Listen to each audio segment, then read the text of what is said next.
Greetings and bienvenue, MITZU. Thank you for returning to this broadcast, and welcome to new viewers joining us for the first time. If you like a video, then feel free to subscribe. Getting it off my chest. I've been reading all of the Goatman stuff being posted around these days, and I find them pretty enjoyable. They're a nice change of pace from the usual, on this day at this time do this and scary stuff happens booga booga type of creepypasta that's been passing for OC these days. I've been through most of the good, frequently reposted ones. I always assumed that, like anything on the internet, they were works of fiction. But I was reading one recently. It was about a group of kids on a camping trip. That sort of set something off in me. As I was reading it, it brought back some pretty disturbing memories of an experience I'd had a long time ago that was remarkably similar. I'm not describing it as a repressed memory that was awoken by a story online or anything silly like that. It was never repressed. It was just a disturbing thing that happened to myself and some friends on a camping trip. We told people back then, quite a few, but it's a pretty odd story now that I make myself remember it all, so nobody believed us. Nothing really life-changing occurred, and I've long fallen out of touch with the other people involved, so over the course of 12-odd years, it had sort of fallen to the back of my brain. Until I read a creepypasta that was way too close for comfort. The phrase "chills down the spine" doesn't even begin to describe how I felt, as the story I was reading made me relive something I'd given up thinking about for over a decade. I'm going on 30 now, and this all happened during my college years. Anyway, enough setup. Here's my story, and I'm gonna give it to you with as many details as I can remember. All names have been changed. It was summer 2001. I can't remember exactly, but it was probably June, maybe July. I wasn't taking any summer classes that year, and neither was my best friend John, who had been my best buddy since middle school.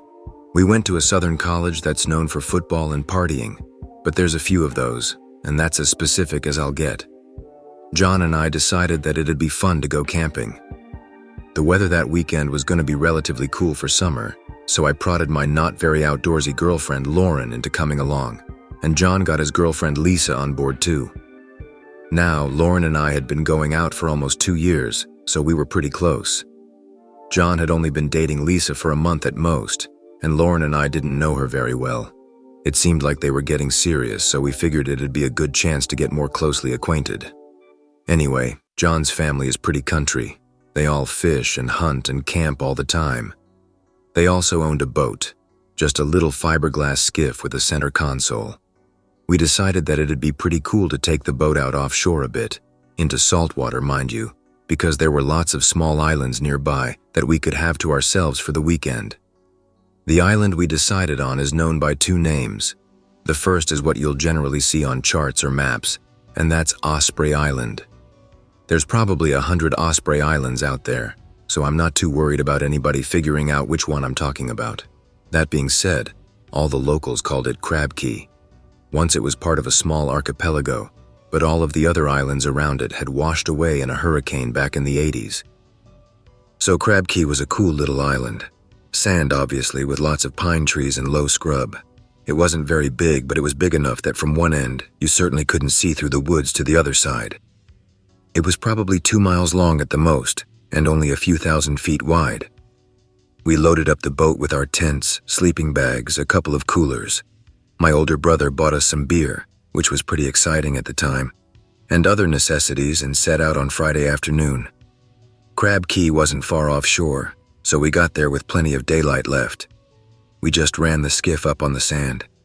It was high tide, and since the boat was pretty light, we could push it out into the surf easily. John tossed the anchor out onto the beach anyway, just to be safe. John and I had been to the island a few times before, always during the day, to fish from shore or just explore a bit, so we knew to pull the boat up near a trail that led into the palmettos.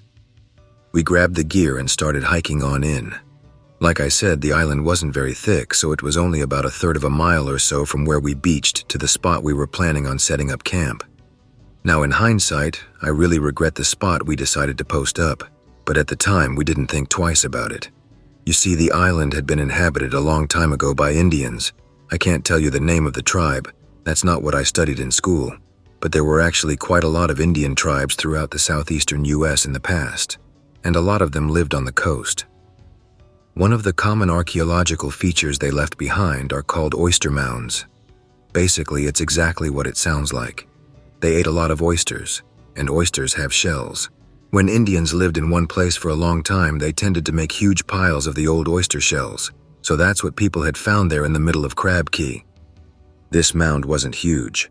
As an uneducated person, I'd suspect that the tribe that lived on the island probably didn't live there full time. Like I said, it wasn't far offshore, so it might have been a seasonal settlement. Anyway, the mound was about 7 feet high and big enough that the four of us, holding hands, only got maybe a quarter of the way around the perimeter. It was in the center of a clearing, and it seemed like a cool place to camp, so that's where we set up. Now, like I said, I don't know much about the Indians that made the mound. According to the older kids I knew, like our elder siblings, back in the old days, when they were young, you could still sometimes find neat little artifacts out on Crab Key, like arrowheads or pottery shards. But apparently so many generations of teens had gone out to the island to drink or screw that all the cool stuff had been found. I know we never saw any relics other than the shells. We basically set up camp right next to the mound. John and I each had our own little dome tent, so it was essentially just 2 tents around a fire pit we dug and the coolers. Pretty bare bones. It was very early summer dusk, maybe 8 o'clock, when we finished up our preparations. We had a big pile of fallen pine boughs and a fire going. We had the tents up, and John and Lisa had already popped a couple of Bud Lights. We were just about to settle in for a night of underage drinking when Lauren realized she had left her inhaler in the boat. Understand that Lauren had pretty bad asthma. It wasn't bad pollen season at least, but she still didn't like to fuck around, especially on an island, a good 3 hours away from an emergency room or nebulizer. So we had to make sure her rescue inhaler was handy. Being the man, I told her I'd go get it, but she insisted she wanted to tag along. I was fine with that, as I figured it'd give us some alone time, so we set off down the trail to shore. It took less than 10 minutes to stroll from the campsite back to shore. We grabbed her inhaler from the console in the boat, along with her cell phone. None of us had a signal, but whatever. I tried to put some moves down and get something going, but I didn't get any further than second base before she suddenly said she was feeling creeped out and wanted to head back to camp. I sighed and accepted it. Like I said, she was not an outdoorsy kind of girl. It was edging toward dark, and it was utterly quiet out there except for a few bug chirps and the lapping of the waves. We get about halfway back, right at the point where we can't see the shore or camp, and it's pretty dim under the trees. Lauren was wearing a t-shirt over a bikini, so to be honest, I was just watching her butt the entire walk back. All of a sudden she stops and turns around, her face all scrunched up. Just as she starts to open her mouth, the smell hits me too. Now I've read all the goat man stuff, and it's always described as a weird coppery smell. This wasn't anything like that. A lot of times it's hard to describe a weird smell, but this one was pretty clear-cut. BO and death. It was as if that fat kid we all knew in school, who didn't shower or understand what deodorant was, had found a dead raccoon on the side of the road and rolled around in it. Lauren is moaning, "What the hell is that?" And I'm trying to take shallow breaths and not look like a pussy for gagging in front of her. I look around and say, "It must be something dead in the bushes." God, I'm gonna barf. Why didn't we smell this when we came by the last couple of times? Lauren said. I shrugged and pulled my shirt collar up over my nose. She did the same. "Want to look for it?" I said. "It might be a deer or something. They swim out to the islands sometimes." Lauren shook her head violently. "Screw that. Let's just get out of here," she said. She started jogging away toward camp and I began to follow. Suddenly, there was a violent rustling in the palmetto and scrub, not far from the trail. We both froze, staring toward the shaking plants. Whatever it was quick and retreating, and the sound faded into the brush. "What the hell was that?" Lauren said.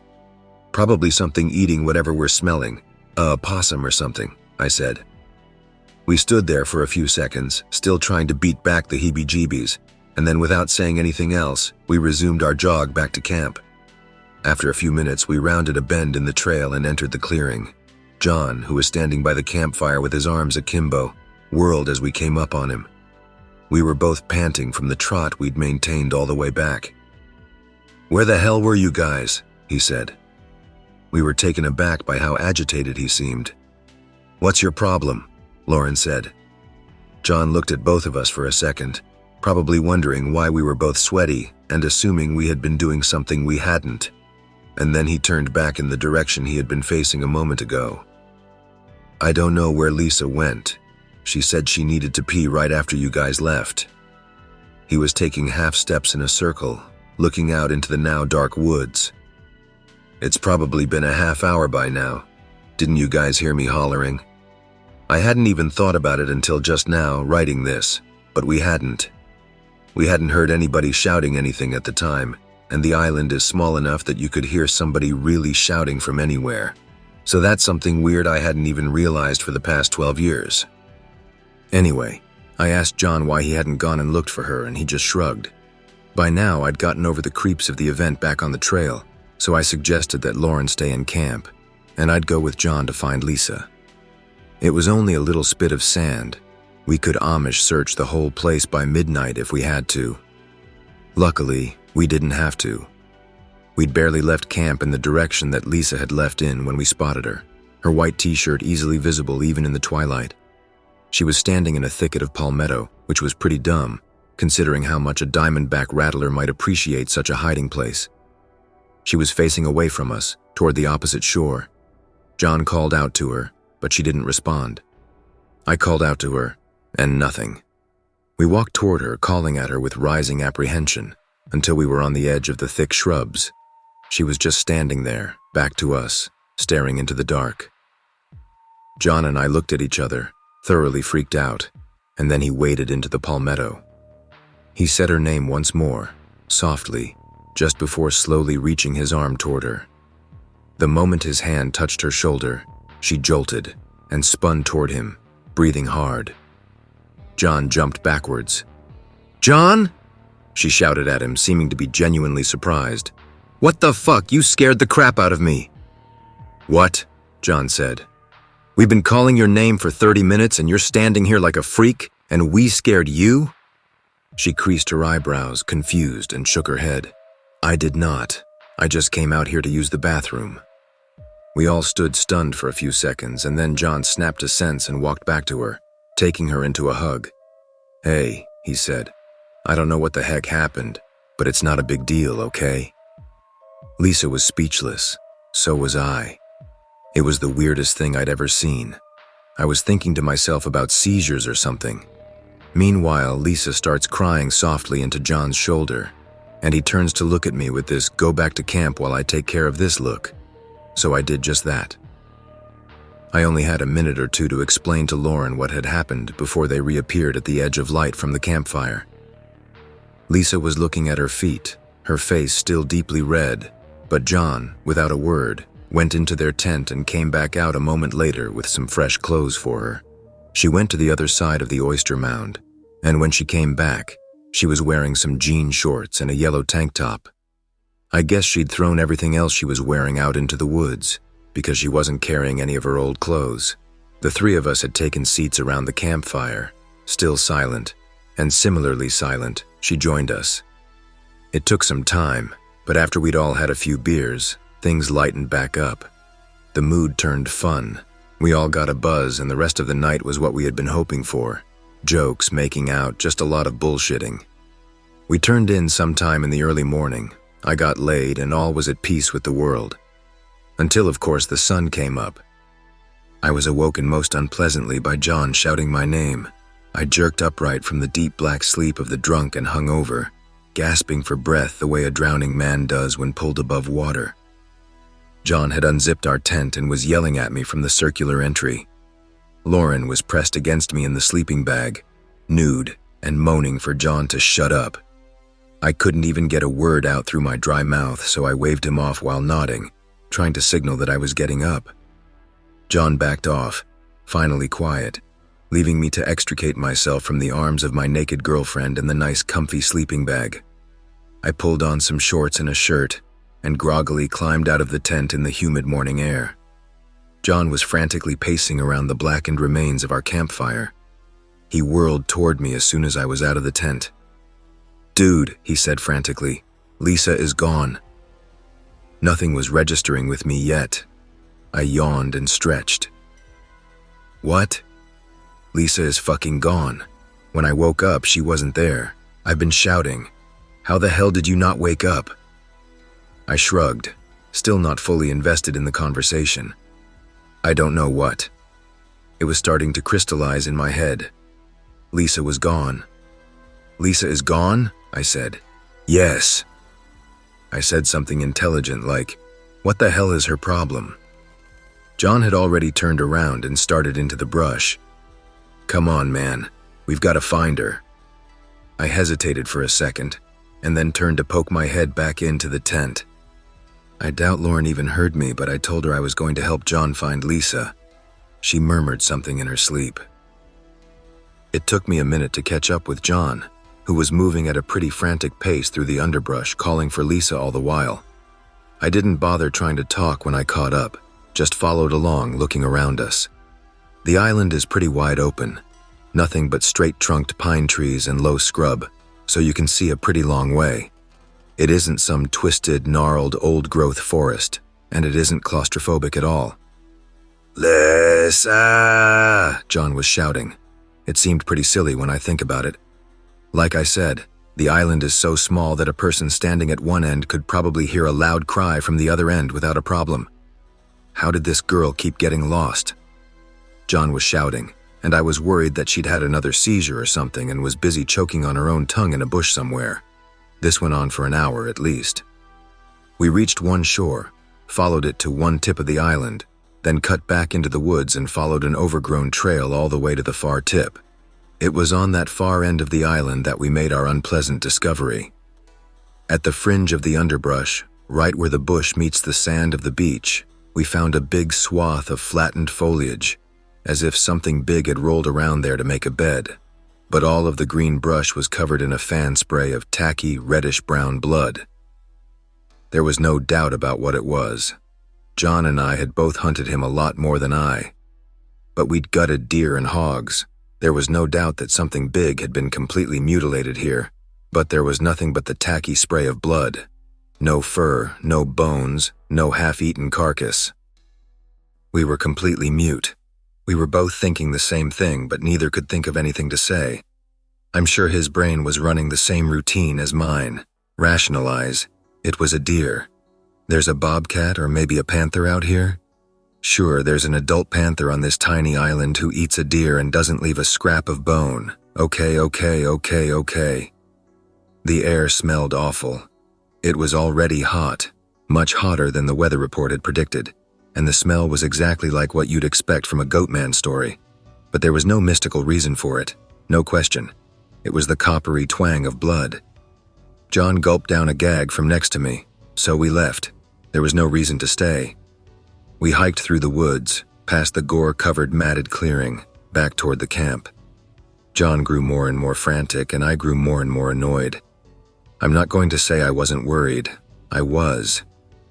I really was worried about Lisa, but I barely knew her, and in the past 12 hours she had mysteriously disappeared twice and was messing up what was supposed to be a fun weekend, and to top it off was royally freaking me out.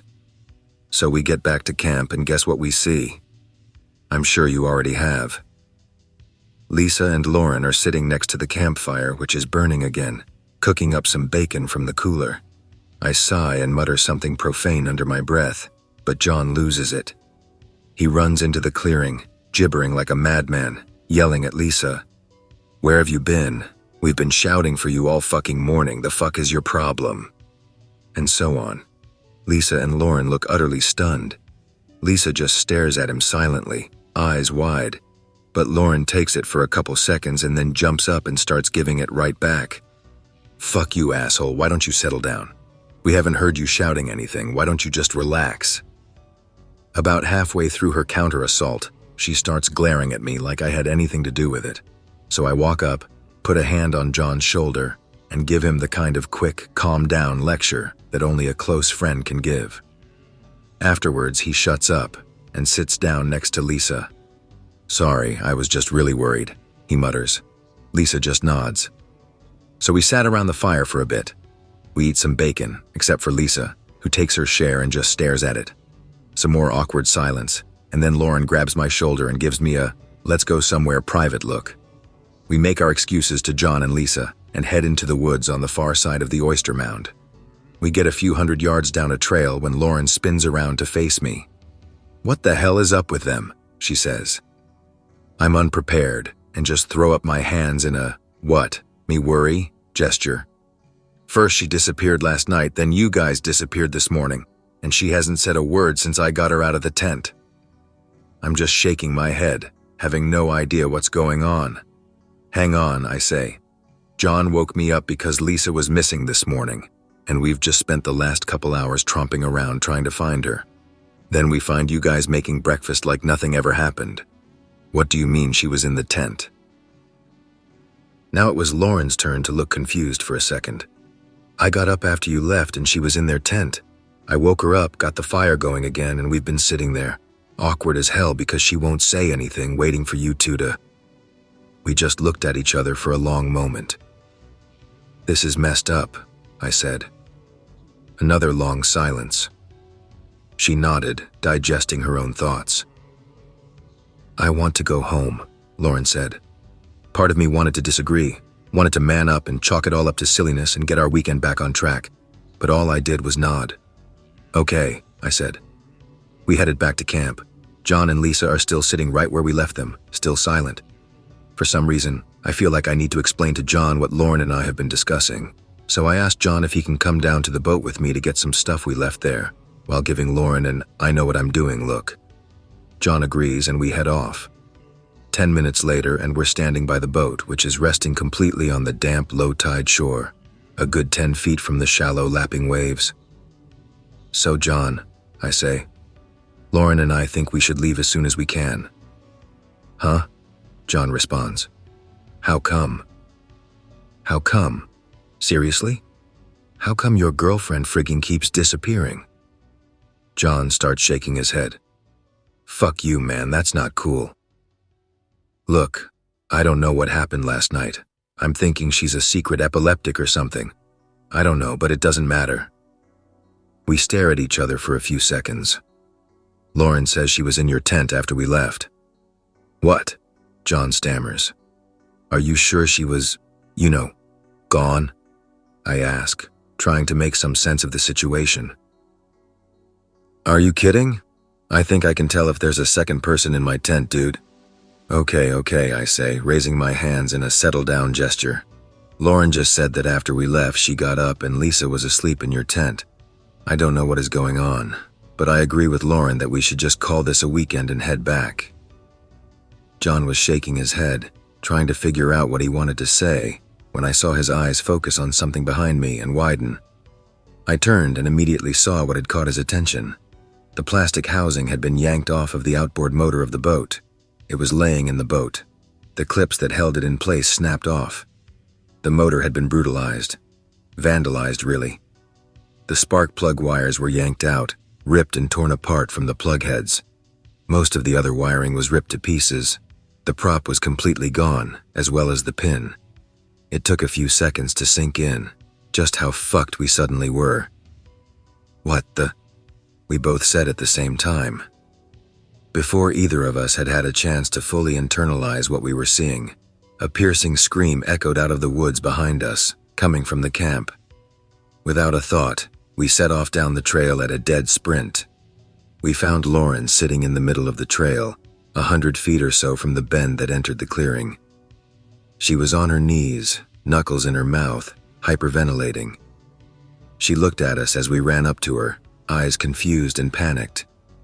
"Baby," I said as I fell to my own knees next to her, putting my hands on her shoulders. I shook her and called her name.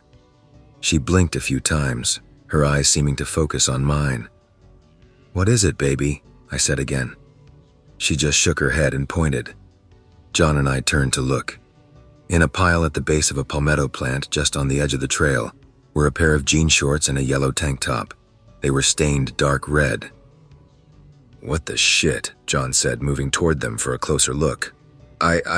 Lauren stammered. I was coming out to... She leaned in close, whispering. I had to use it, she said into my ear. I was coming back to camp and God damn it, she shouted. She started hitting me softly, in the chest, her hands balled into fists. What are you guys doing? What the fuck is going on? Dude, John said from behind me. These are Lisa's. We stared at each other. None of us could think of anything better to do. I want to go home, Lauren said. I promised her that we were, soon, but we had to go pack up. She looked very unhappy, but nodded. I helped her back to her feet, and we tromped through the pine needles back to camp. I didn't have the heart to tell her about the boat. We get back to camp, and there's Lisa, sitting calm as can be by the almost dead campfire. John runs over to her, almost as if he's surprised to see her still in one piece, and he takes her in his arms and starts whispering into her ear. Lauren and I can see from his face that he's going to pieces, but he seems to be doing his best, in a crazy way at least, to comfort and get through to Lisa. We're both just glad that she is, in fact, in one piece. We stand awkwardly at the edge of camp for a bit, watching John whisper reassurances to Lisa. Eventually, I decide I need to fill Lauren in on the boat situation, so I lead her a bit away and tell her what we'd seen. I was expecting a Lisa-level freakout, but she took it more calmly than John or I probably had. It must have been an animal, she said, completely matter of fact. Raccoons tear stuff up all the time. There was no questioning in her voice. I nodded. You're probably right. It only took a few seconds to convince myself. It was probably a frigging raccoon. Keep in mind that I had, in fact, experienced raccoon mayhem many times in my life. They can actually cause some pretty serious damage if they want to get in or out of something, and it wasn't hard to make myself believe it. I debated with myself whether to tell Lauren about the blood-stained clearing, but decided that she was taking things way too well, and there was no reason to fuck that up. So we spent a few minutes discussing strategies for getting home. She asked if John and I could fix the boat. I said probably not. She asked if we could swim to shore. I said probably if we were really desperate. She checked her phone for a signal. She didn't have any. None of us did. We were still brainstorming options, none all the well thought out when John found us. Guys, he said, I'm worried about Lisa. That got our attention. She won't say anything, he said. He was looking at the ground, brow knitted. I don't know what to do. Lauren nodded. She wouldn't talk to me this morning. I'm worried too. Maybe she really did have some kind of seizure or something. Has she ever said anything to you about anything like that? Medical stuff? Lauren sounded almost hopeful. Hopeful for an answer that made sense. Nah, John said, shaking his head. I mean, nothing like this. I don't know what to do, he repeated. We spent some time in a little circle discussing escape plans, but nothing great came to mind. To reiterate, the island wasn't terribly far from shore, and John and I were strong swimmers, so if we got really desperate, we could make it for help. Still, the water was shallow in places, full of sharp-as-hell oyster bars and potentially swarming with bull sharks, so that was a resort that we weren't freaked out enough to use just yet. Anyway, we end up going back to camp. It's probably about 11 o'clock, maybe closer to noon. It's hot as hell. There's tons of biting flies and no sea-ums, and there's no spirit of fun. Nobody wants to go swimming to cool off. Nobody wants to tell jokes. It's just the three of us trying to make stiff conversation, while little Miss Sunshine is sitting there, still dead silent. Occasionally, Lisa would look up at one of us suddenly and stare. Mostly, she'd just keep her eyes locked on the dead fire. At one point, John left to go work on the boat. I was going to go too, but Lauren made it clear that she didn't want to be alone. There was no reason to point out that she wasn't alone. She was with Lisa, but that didn't need to be said. John was gone for an hour or two, and he came back looking dejected. I knew that was coming. The motor was trashed. So the afternoon passes by, with the three of us basically stunned into inaction. I mean, looking back, I'm thinking the same thing anybody reading this is, why weren't you guys building a raft, or making a shelter, or tying up Lisa? I know. But we were young, and again, nothing outright crazy was going on. We were caught somewhere in the doldrums between calm and panic. Twilight starts to come on, and we've spent the entire day doing basically nothing. At one point, Lauren and I went and gathered more firewood, so we were set for the night. Around 6 o'clock, John led Lisa by the hands into the tent and laid her down. I remember looking at her through the round door, just before John zipped it up. She was laying on her back, like a corpse, eyes wide open, staring at the roof of the tent. With Lisa in the tent, we started conversing somewhat normally again. We got the fire going again as twilight was coming on, popped a few more beers, and for a little while, we forgot about the obvious problems and started having some fun. I mean, again, the boat was weird, but it probably was just a raccoon.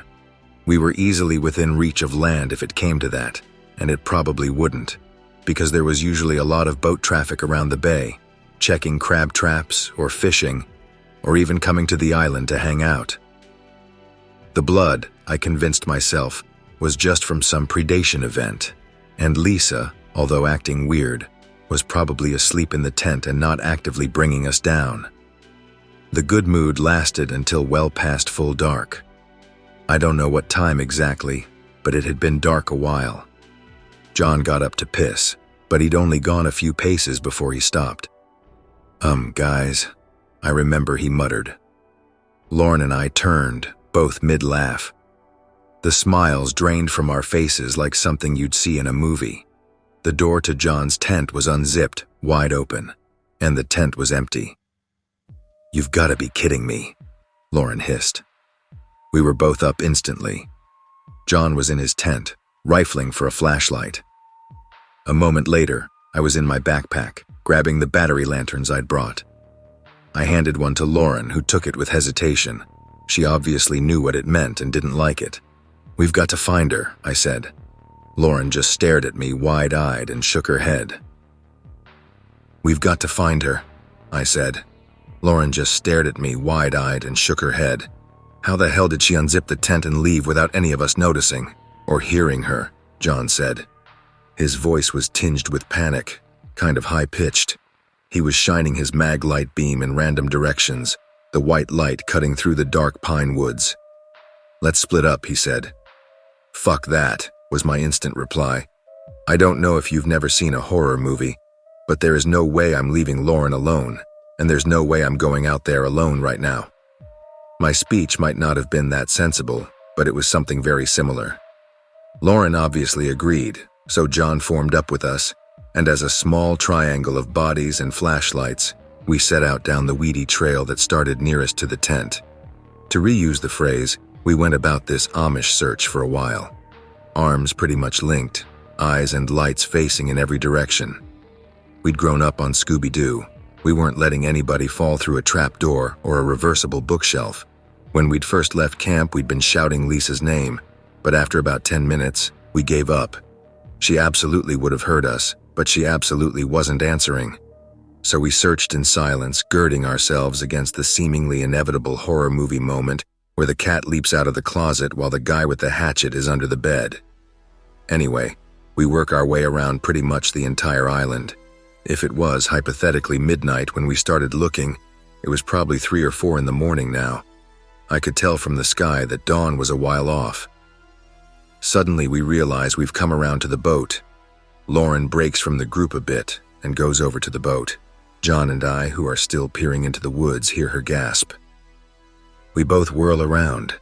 I mean, our nerves are raw, and Lauren's gasp is probably the first human sound we've heard in 2 hours.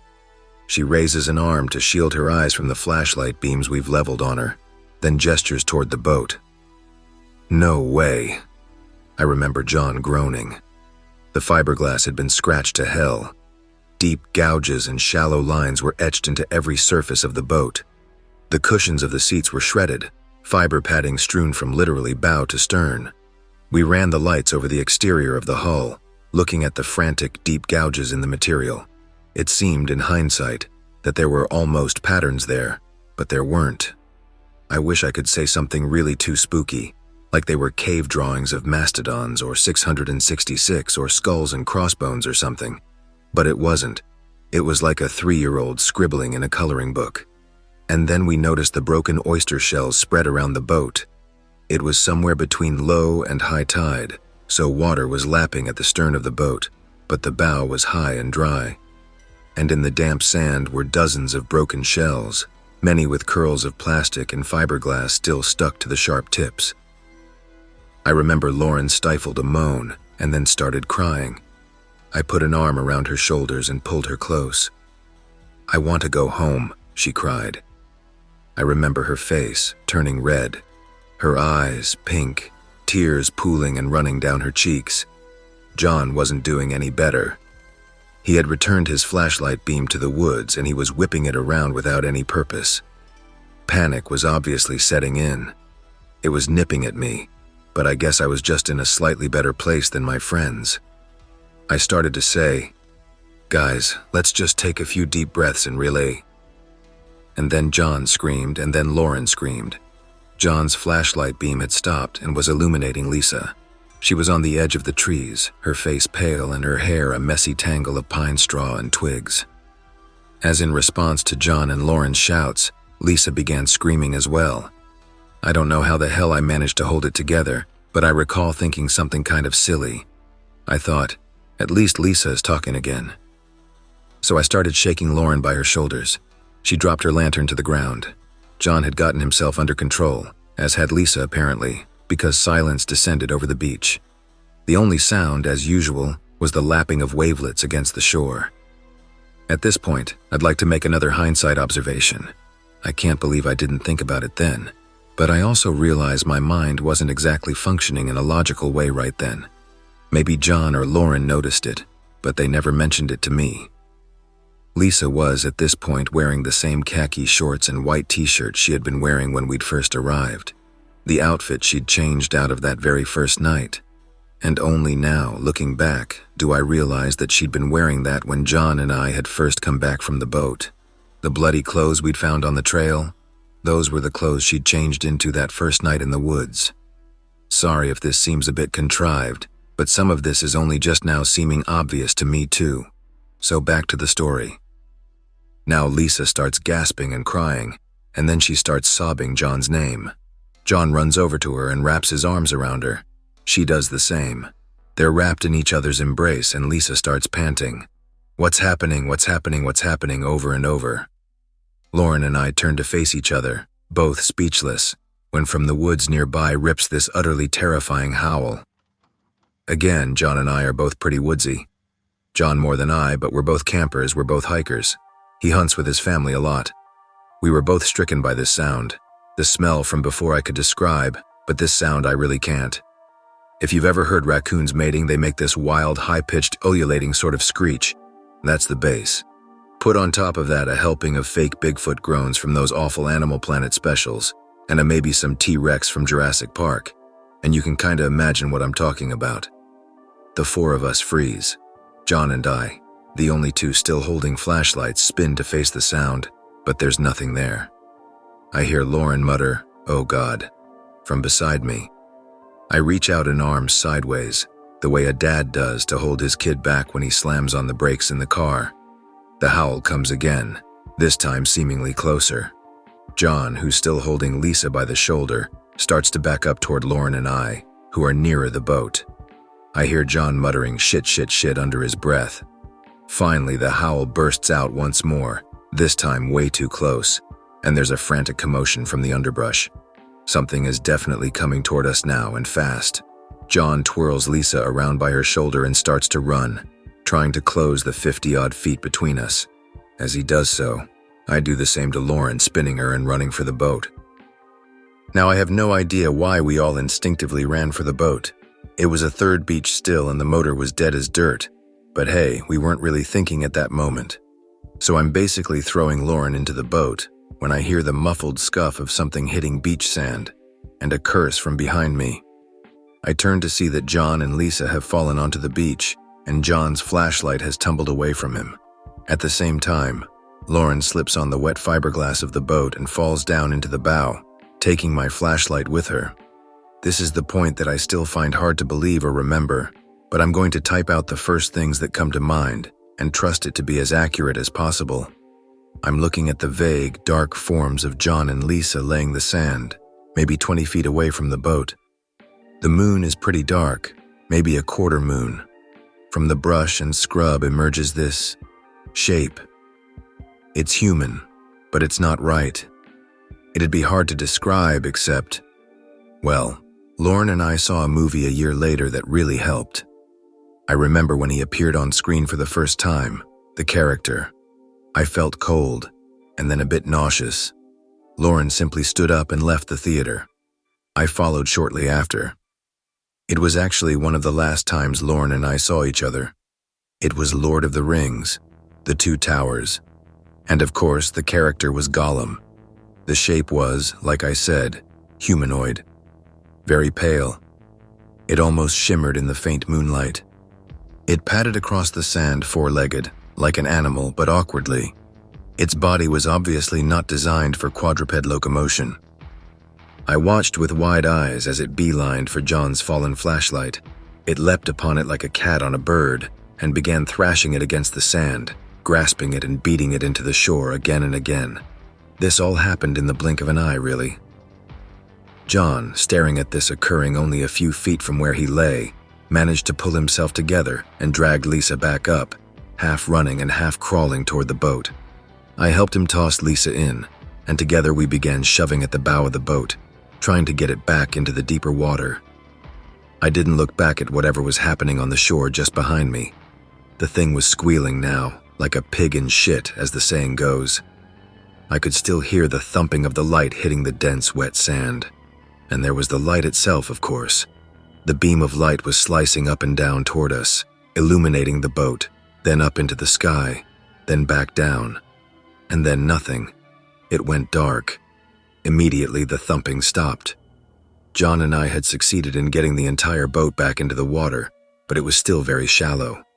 Our feet were wet, but the water wasn't even up to our ankles. The girls were now screaming from where they were laying in the bow of the boat. And then the thing screamed from behind us. If it was terrifying before from the woods, it was far worse when the thing was screeching down the backs of our shirts. I turned to look, and what I saw, well, I don't have any trouble remembering. That part of the story I don't need any help to describe. It was like a silverback gorilla, not so thick and muscular but the same pose. It rested on its legs hunched low. Two stringy, muscular arms beat the sand around it in a rage. I couldn't see the face that clearly, after all it was dark, but I was struck by a sense of humanity. There were two eyes, there was a nose, there was a mouth, perhaps a bit distorted, but not so noticeably as the body, at least not in the shadows of the sliver of a moon. Anyway, it howled again and seemed poised to charge at us. What I did next was purely reflex. I reached down into the bow and yanked from beneath the prone body of my terrified girlfriend the lantern she had pulled from my hands. At the time, I meant to throw it at the thing, but I missed. I missed bad. The lantern whirled past its shoulder and landed with a puff of sand at the edge of the beach, just short of the palmettos. The thing seemed surprised. It sniffed the air. Then it turned, and in an instant, it was after the light. John and I couldn't move for a few moments, but the urgency of the moment took over again. We were shoving at the boat using every ounce of ability. Finally, there was a squeak, and the boat was free of the sand. We pushed more, forcing it into hip-deep water. Then we both climbed in and turned and watched. We could still see the frantic movement of the lantern, just a beam of light, being pounded against the sand. Occasionally we would hear a squeal or a groan from the thing on the beach. Finally, after 30 or 40 seconds, the light flickered and went black. Then there was silence. The only sound was the lapping of the water against the side of the boat. The current, luckily, was taking us away from the island. We drifted for a few hours before the sun started to come up. By then, we were close enough to the mainland to entertain the idea of swimming in. Lisa, though, was still pretty much out of it. She was talking and crying, but nobody thought it was a good idea to put her in the water. So we waited. Eventually, we drifted near another boat, a charter fishing guide out with a client. We babbled some story to him. I'm sure he assumed we were just some dumb drunk kids who got lost and almost died of heat stroke. Either way, he towed us in. And that's about the entire story. Like I said, we told plenty of people. It wasn't some great secret among us, but nobody believed it. Lisa and John broke up almost instantly. They didn't even really break up. John just never saw or spoke to her again. Lauren and I lasted a bit longer. We just stopped talking about the event one day, until that night at the movies. I drove her home. We talked a few times on Trillian, but we never saw each other again. And then 11 years go by, and some stupid stories on the internet stir all this shit back up, and I get a bug up my butt to write it down. Sorry to add another creepypasta to the pile. Even sitting here, rereading this, I keep telling myself it must have just been some cracked-out homeless island bum, or even one of our older siblings playing the king of pranks. But I just don't know. And I guess I never will. So that's about it. Sorry if the ending is a bit anticlimactic. Like I said in the beginning, nothing really life-changing happened. None of us ever spoke to Lisa again as far as I know. After Lauren and I split up, we similarly never had contact. She transferred to a school in California in her junior year. John is the sadder story. He pretty much dropped out right after this all happened. He never went back to school in the fall. We hung out every now and then, but slowly he just stopped returning phone calls or emails. Eventually, he completely fell off the radar. The last thing I heard of him was from his mom, probably 2 years after this all happened. He had moved out and didn't leave any contact information. Since then, in the modern age of the internet, I look for him now and then on Facebook or LinkedIn, things like that, but I've never seen any sign of him. I definitely worry about my friend. Hey OP, did you notice anything else strange about Lisa? Like when she did speak, did she do anything you didn't quite understand? Or did she have a hard time remembering how certain things worked, or seemingly forgot things she should have known? Unfortunately, there's nothing that specific I can recall about Lisa. She didn't talk at all during the weird time. There was none of the almost human speech that people mention in other goat man stories. After this all went down and we got home, none of us ever really talked to her. That being said, as I sit here thinking about it, on the trip home, being driven in John's mom's station wagon from a town about 2 hours or so from home, we obviously tried to discuss it in the back seat. Lisa was, as I've said, pretty out of it. We were trying to compile our thoughts on what we had seen. Lauren and John's memories were pretty much in line with my own, but of course none of it made sense. We were just confused as hell. When we tried to bring Lisa into it, she generally just shied away.